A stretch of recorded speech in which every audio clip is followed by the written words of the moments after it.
So here's what happened. I had just left my girlfriend's apartment to pick up my nephew, who was staying over for the night. On the way back, I also grabbed some food. While driving, I made a wrong turn because I'm still not super familiar with the area. Everything's pretty new to me around there. Because of that, I ended up taking the long way to her unit. To be honest, I was driving a bit slower than usual traffic. Everything's still unfamiliar, and on top of that, there are a bunch of speed bumps. My car is pretty low to the ground, so I was trying not to scrape anything. That's when a cop started following me almost as soon as I turned into the complex. Once I parked, I texted my girlfriend letting her know a police officer was behind me. Then I got out to grab our stuff. Right then, the cop turned his spotlight on me and switched on his lights. By this point, we were already out of the car. He walked up and asked me what I was doing. Now, personally, I've always believed in saying very little when approached by police in an official capacity. I've had a few run-ins before, and my nephew has too. So, I gave a pretty matter-of-fact response. Nothing really. I thought maybe it was just a casual question, like someone asking how you're doing. But he quickly reminded me that he was the one asking the questions, not me. Fair enough. And honestly, I'm okay with that. If that's how he wanted to play it, fine. He asked why I went the wrong way and why I was driving so slow. I told him I didn't agree with the premise and that neither of those things were actually crimes. That's when he said, "What, are you one of those sovereign citizens? Give me your ID." By now, he'd been shining his flashlight into my car, looking around for something. My girlfriend had come outside, and thanks to all the lights, 2 sets of neighbors were out too. I calmly told him again that I hadn't committed any crime, and since this wasn't a stop-and-ID state, I didn't feel obligated to show him my ID. I added, maybe a bit sarcastically, that I thought in the US, cops couldn't force you to show ID unless they had reasonable suspicion you'd done something illegal. Though honestly, I might have been a little off there. Anyway, I wasn't pulled over. I was approached after I'd already parked. He claimed he got a call about someone matching my description and driving my car, going around the parking lot looking inside vehicles. There'd apparently been a recent car theft in that lot. He said he followed me the second I pulled in, which was only about 2 minutes ago. So yeah, I knew that part didn't add up. My girlfriend tried to say something, but I told her I had it handled. Then he turned to my nephew and asked for his ID too. I stepped in and said he was a minor, and I didn't give permission for him to answer any questions. I added that he obviously ran my plate already, so he knew exactly who I was. Unless I was under arrest, I was walking inside. I made sure both my nephew and the cop saw me head inside, and that was the end of the interaction. No further confrontation. But afterward, my girlfriend was really upset. She felt I was being disrespectful to the officer, especially considering there had been some recent break-ins in the area. I wasn't rude, though. I just didn't want to get into answering a bunch of questions I didn't think were necessary. She was also embarrassed that I did it in front of her neighbors. To be honest, I wasn't the one who made the situation awkward, and definitely not the one who started lying. Also, we're black. Her apartment complex? Pretty much all white. That probably plays into how I view these interactions versus how she does. There had been a couple of car break-ins, and even a home break-in in the past couple of months. So they'd put a cop on site for nights like that. My girlfriend insisted it was just for security, like checking in at the gate in a gated community. Apparently, a lot of people had been stopped and asked where they were going and shown ID. While I understand wanting to be proactive, I never agreed to that kind of setup. I guess I just didn't sign up for living under that level of scrutiny. Anyway, I'm curious, how would you have handled the situation, especially if you're from the US? If the police asked for your ID and you hadn't done anything wrong, would you show it? Or would you do what I did? Have you ever seen those YouTube videos where people seem to get randomly stopped by cops and then the officer starts asking for names and IDs, and the person refuses to answer? Honestly, those videos can be pretty entertaining, at least from an outsider's perspective. One Reddit comment said, "He approached you because someone matching your description was reported." Sure, fine. Another one said, responding to, "How are you today?" with "Actually, I'll be asking the questions" sounds like power-hungry cop behavior. Others called me the a-hole, saying I was weirdly driving around an apartment block with a history of crime and should have just answered normally. They suggested that if I just said, "Hey, I'm new here, my girlfriend just moved in, I don't know my way around," it probably would have gone fine. The cop might have let me go even with all my sovereign citizen talk. Some argued it's BS to bring race into it, that I was pulling the profiling card. They said the cop didn't escalate, just asked why I was acting the way I was. Since I wasn't doing anything wrong before he approached me, just telling him wouldn't have hurt. Another commenter said, "How hard would it have been to just answer the damn question?" That by acting like a smartass, I was just pissing the cop off more than needed. They pointed out that the cop probably stops plenty of people not all black, so it wasn't profiling. And if I'm paranoid about getting roughed up by cops, maybe I shouldn't act like a jerk. Honestly, I was shocked by how harsh some of those comments were. They didn't see me as a victim of a hate crime, just someone being unnecessarily difficult. They said my girlfriend wasn't the a-hole for being annoyed, and the cop wasn't the a-hole for asking questions. According to them, I was the a-hole. So yeah, what do you think? Would you have handled it differently? Let me know in the comments below. I'm not entirely convinced I agree with that last take, but I'm always interested in hearing other perspectives. Anyway, that brings us to the title story. Sovereign citizen Karen demands I give her my farm. But that's for another video. So here's the story behind how I ended up on this farm and how some woman named Karen tried to claim it was hers. A few years back, I bought a property that was basically run down. It had seen better days, but I saw potential in it. Over time, I worked hard to bring it back to life and turn it into something really special. Some people might wonder why I put so much effort into it, but the truth is, this place meant more to me than just land and a house. I met my best friend in college, and he used to tell me about his family's farm, a place that had been passed down through generations. His grandfather ran it, then his dad, and eventually it would have been his.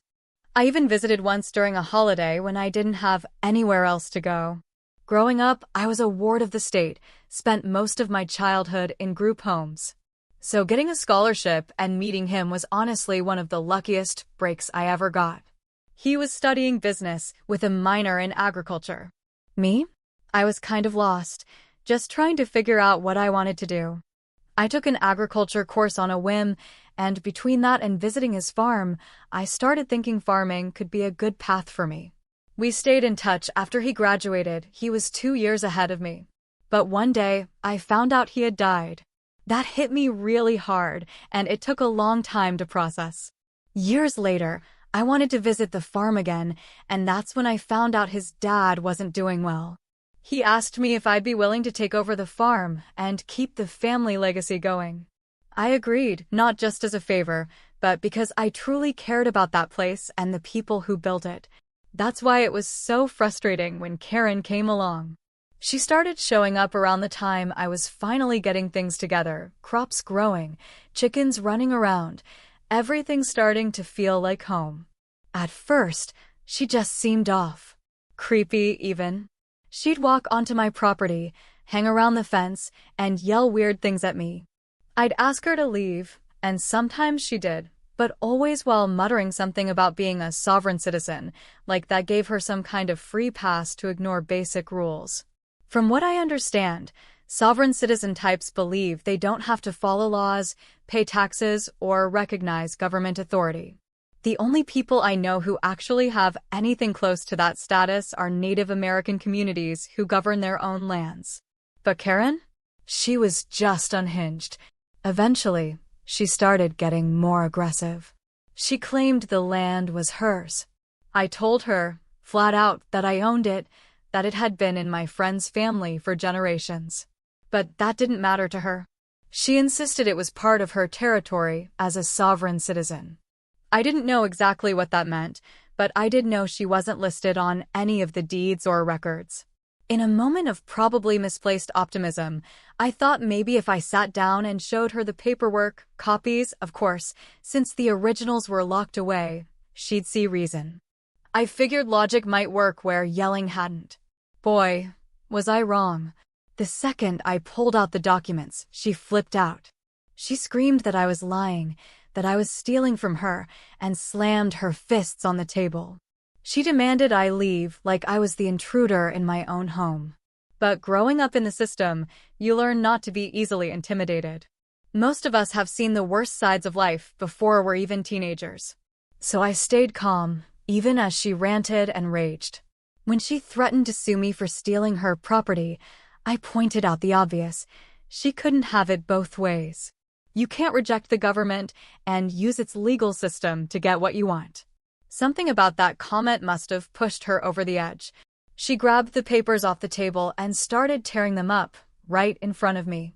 She even used her teeth at one point, making intense eye contact like she was trying to scare me. But I didn't flinch. I just calmly told her those were only copies. The originals were safe, and the records were backed up digitally anyway. Then I told her she needed to leave, and that if she came back, I wouldn't warn her again. I'd call the cops. She left that day, but she definitely didn't give up. She kept sneaking onto the property whenever I wasn't around. Sometimes she'd just wander around aimlessly, staring at the crops or the side of the house. I only knew this because of security cameras until she found and destroyed them. After a while, I just stopped buying new ones. It felt pointless. She also left notes on my door, all claiming the land was part of her so-called sovereign territory. Same nonsense, different format. But the worst thing she tried was actually breaking in. She tried to force open my door, probably thinking she could squat there and somehow claim rights to the property. Meanwhile, I was working with a lawyer. We were putting together a letter demanding she stop harassing me and trying to get a protective order filed. Eventually, the judge signed off on it, though I knew it wouldn't stop her completely. I just needed proof when she violated it. And sure enough, she showed up again, taping another one of her stupid notices to my door. That was the last straw. I called the police, she was removed, and finally, she was arrested. It took so long because she kept destroying evidence and timing her visits when I wasn't home. The authorities weren't treating it like an emergency, more like a civil dispute. My lawyer was working hard to build a case, especially to get her to reimburse me for all the destroyed cameras. Now I know I'm painting Karen as unhinged, and she definitely was. But she wasn't delusional. She knew what she was doing. Later, I found out she declared herself a sovereign citizen specifically to avoid paying taxes and possibly to dodge charges related to embezzlement. People who lived in the area before told me she always acted entitled, like she deserved special treatment everywhere she went. This whole sovereign citizen thing was just her latest attempt to get whatever she wanted, and unfortunately, I was in her crosshairs. Once she was arrested, things moved faster. She tried to find a lawyer who would help her sue me for the land, and almost succeeded, until we proved her documents were fake. Her own lawyer convinced her to drop the suit when she realized she had no real way to prove ownership. Still, she tried to fight it in court. During her trespassing hearing, she went on a full-blown rant saying she was innocent because her grandfather supposedly owned the land.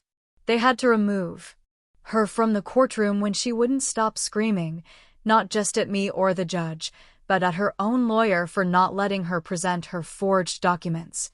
She was charged with multiple counts: trespassing, destruction of property, harassment, and fraud, especially after using those fake papers to try and claim my land.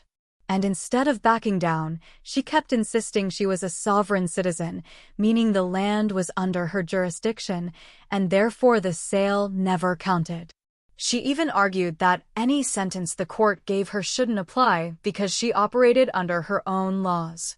None of it made sense. None of it helped her case. In the end, she had to pay me restitution for the damage she caused, and the protective order was extended indefinitely, and the distance she had to stay away from me and the farm was increased. If she violates it again, she goes straight to prison. As far as I know, she hasn't come near the property since. From what I've heard, she even dropped the whole Sovereign Citizen Act when she realized it wouldn't protect her from the IRS or stop the court from enforcing the protection order. People even started mocking her online, asking dumb questions like, "What's the name of your country? And what does your flag look like?" She didn't like the attention, but honestly, she played a stupid game, and now she's paying the price. On the bright side, the whole ordeal actually brought people to my farm. They were curious about what I was growing, wanted to hear my story, and when they learned about my connection to the original family, they treated me like one of their own. Even though I aged out of the system long ago, the community here has made sure I never feel alone, especially during holidays. It's a small-town kind of support that's hard to find, and it's helped grow my business too. Now, I've got money saved up that I plan to reinvest into the farm, maybe build a barn, get some cows, or even start keeping bees and harvesting honey. For the first time in my life, I feel like I belong somewhere. And I'm glad Karen couldn't scare me away from that. Honestly, I don't plan on letting that protection order expire anytime soon, not as long as she still lives nearby. And I have zero plans to leave this place. I want to spend the rest of my life making this farm bigger, better, and more successful every single day. So, what do you think? Would you have handled it differently? Would you have taken action sooner than I did? Let me know in the comments below. So here's another story. This one comes from Reddit's Am I the A-hole section. The title is pretty direct. Am I the a-hole for confronting murder tourists who keep driving by my house after my son was killed by police? Honestly, I never thought I'd be writing one of these posts. But after everything that's happened, I needed some outside perspective, something beyond my own pain and frustration. The last few months have been the darkest of my life, and this situation just keeps adding insult to injury. 6 months ago, my son was killed during an encounter with the police. I'm not going into all the details, not because I don't want to, but because the legal process is still ongoing, and frankly, it still hurts too much to talk about. What matters for this story is what came after. After the incident, several news outlets ran stories about it. They published photos of our home, even included our address. I've reached out to them repeatedly, begging them to take it down. But once something's online, it's out there forever. My lawyer is working on getting it removed, but the damage is already done. Since then, we've had what I can only describe as murder tourists constantly driving by our house. Some slow down to snap pictures. Others park across the street and just stare. It feels like living in a fishbowl, except instead of being curious about fish, people are gawking at the worst moment of your life. At first, I tried to ignore them. My wife suggested putting up privacy screens or even moving. But why should we? This is our home, the place where we built our lives and raised our son. We've lived here for 20 years. All our memories are here. Why should we run away? About 2 months after it happened, I noticed a car parked across the street for over an hour. 2 people inside kept pointing at our house. Something in me just snapped. I walked across the street and approached their window. "Can I help you with something?" I asked, trying to keep my voice steady. The driver rolled her window down and said, "We were just wondering if you knew anything about what happened with the shooting." I looked her straight in the eyes and said, "That was my son." I've never seen someone's face drain of color so fast. They stammered out apologies and drove off so quickly they nearly hit a mailbox. Since then, I've taken the same approach with others, not aggressive, not threatening. Just walk up, ask what they need, and when they inevitably ask about the shooting, I tell them the truth.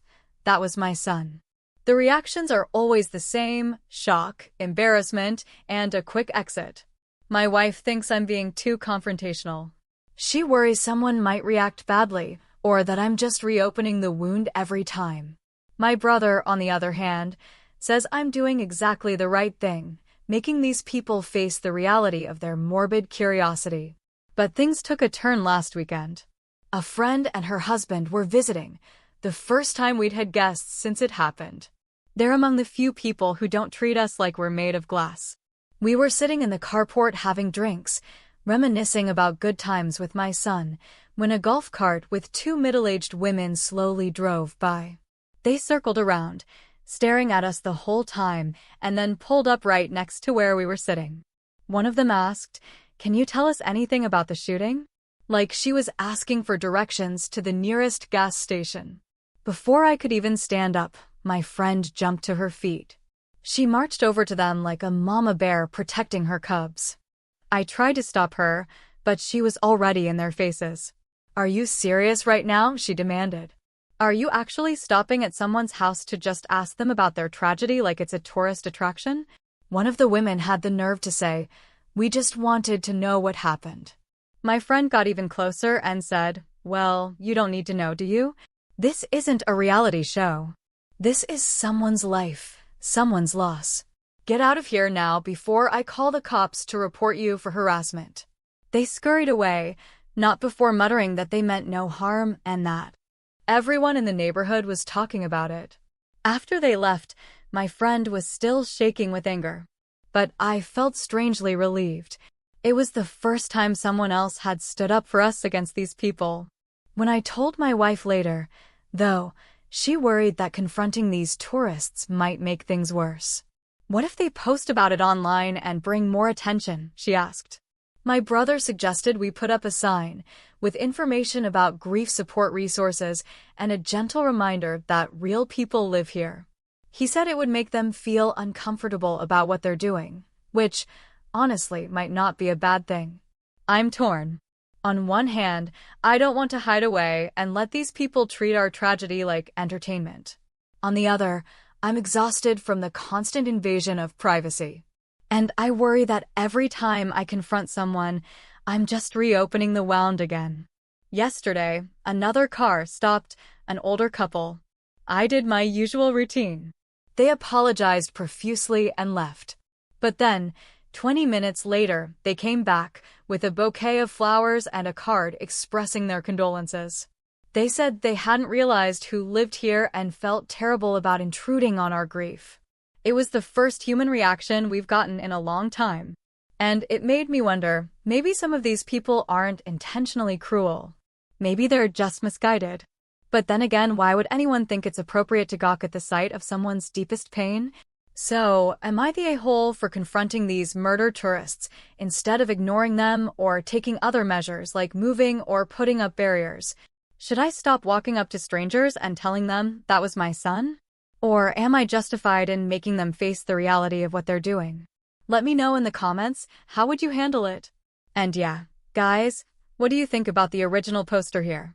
Was he really the a-hole? From reading the comments, most people agreed he wasn't. One wrote, "Not the a-hole." I'm actually crying reading this. The audacity of people to intrude on your grief is beyond comprehension. You're not being confrontational, you're simply stating a truth that they need to hear. Another said, "You're showing incredible strength by maintaining composure while saying, 'That was my son.' These people need to be confronted with the reality of their actions." But not everyone agreed. One commenter wrote, "You're the a-hole. Look, I get that you're grieving and that's awful. But actively seeking out confrontations with strangers, making people uncomfortable, that's not healthy.